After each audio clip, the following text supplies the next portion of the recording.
Hi, athletes. This is Coach Brian, and this is Coach's Corner. Let's get started.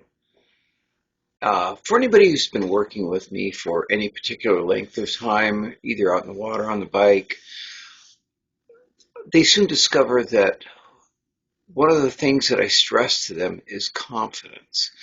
And I've worked with dozens of people that had a glaring lack of confidence in the water or on the bike riding alongside the road. And there are dangers to both of those, and I'm not trying to diminish that at all, and or even criticize their fears, because their fears are definitely valid.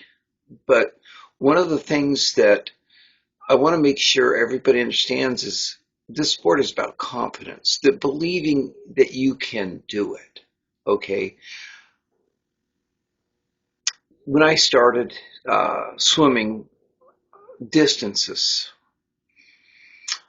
I had to get in the pool and start going over and over, lap after lap, trying to build my confidence level up where I felt that I could compete in a triathlon. And it was difficult at first because I really didn't have the confidence in my swimming ability. And it was something that I needed to tackle. Now, I've surfed and I've swam before and I've gone out in the ocean, body surfed. That wasn't the case. But just doing distances was the big confidence thing I needed. And what I got out there because I started swimming laps because I'd hurt both Achilles on a marathon, and I couldn't run, couldn't walk barely, couldn't ride a bike. So I started swimming, and after months of doing that, I'd get out in the ocean, and I figured, you know what? Why not try a triathlon? But that was just the culmination of the journey. I was, when I was growing up, I didn't have any self-confidence. I was an orphan. I was very insular and very self-protected because of issues, not knowing where I was going to live sometimes, not knowing if I was going to eat the next day or even later on that day. So there was a lot of things that I lacked confidence in, but as time went on, I started believing more and more in what I could do. One of the biggest turning points was joining track, and I was terrible. I wanted to be a sprinter, and I'm not the tallest guy. I'm fairly short, and I was okay until the rest of the kids caught up and passed me in height, and then I wasn't nearly as fast because those tall kids could just blow by me. But I started getting out there and running more and more, and then a friend of mine was running marathons back in the 70s. And I would see him every day going out, and I would see him all over the area running. And he would run for hours. And he was doing marathons back in the 70s before marathons became these big, big things that they are today.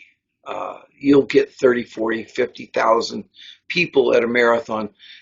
Back in those days, it was a few hundred, probably at the most.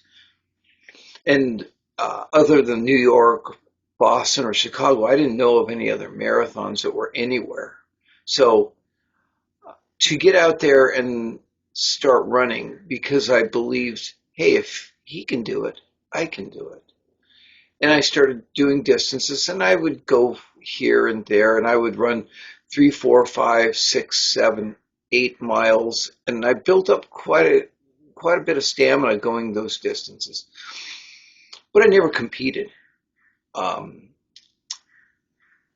One day I was stressed out. I just went out running, and I just found a peace in the running, and I found my place where I could quiet down the stress and the anxieties, and I could just go out there.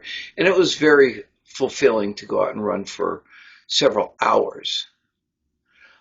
Then one day I said to myself, when you get to 20 miles, when you can run 20 miles, then you can register for a marathon.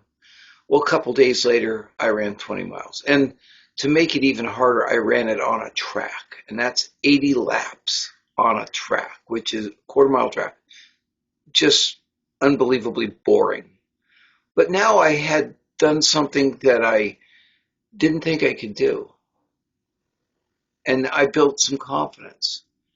And then I registered for the San Diego Rock and Roll Marathon. Going into that, I was probably a little stupid. I ran a marathon in preparation for the marathon, which is not recommended. But then I was feeling pretty good.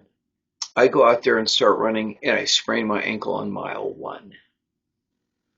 And I hopped to the side of the road, sat on a bus stop bench, and thought, well, that was quick. And I thought to myself, if I can get up and walk 5 miles, then it won't look so embarrassing for not having been able to run those distances that I really wanted to run and get to the finish line. And I started walking. Then the pain eased up, and I started jogging a little bit. And before you know it, I was running, and 5.5 hours later, I was at the finish line. Now, mind you, that was not a smart thing to do. I was in a lot of pain. My ankle was huge. The inflammation was terrible. It wasn't badly sprained. A couple days, I spent a week in a boot, and a few days after that, I was walking pretty normally. And 6 weeks later, I climbed Mount Whitney. Now, I go through all that to say that each one of those little victories built confidence in me. And that confidence built in me the ability to do something else, and that confidence built in me the ability to do more and more and more. And eventually became a triathlete, and I've competed in I don't even know how many races. And that's, you see all the medals and bibs, and that's not even all of them. There's a box. There's a box over there, and it's more full than it is empty.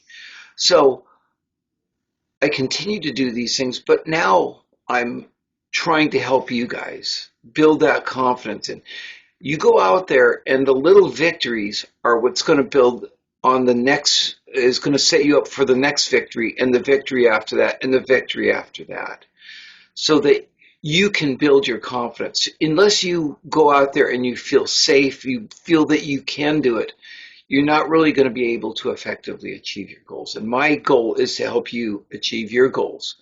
As a coach, this is what we always want. We want to see our people do well. We want to see our athletes thrive and maybe even hit the podium. And I've had several athletes hit the podium, and to me, that's as much fun as landing on the podium myself, is seeing the athletes that I've worked with succeed and are successful in their endeavor.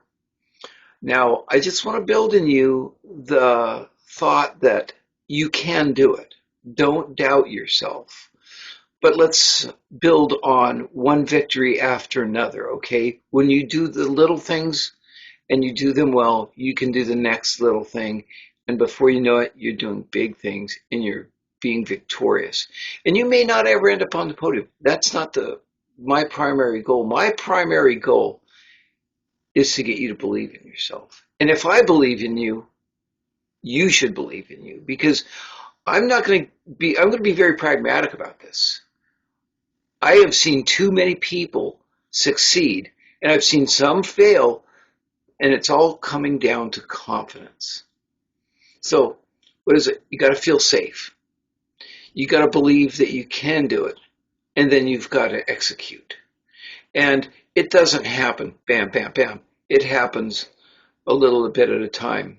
I swim over at Gloria Bay with athletes, usually a couple times a week.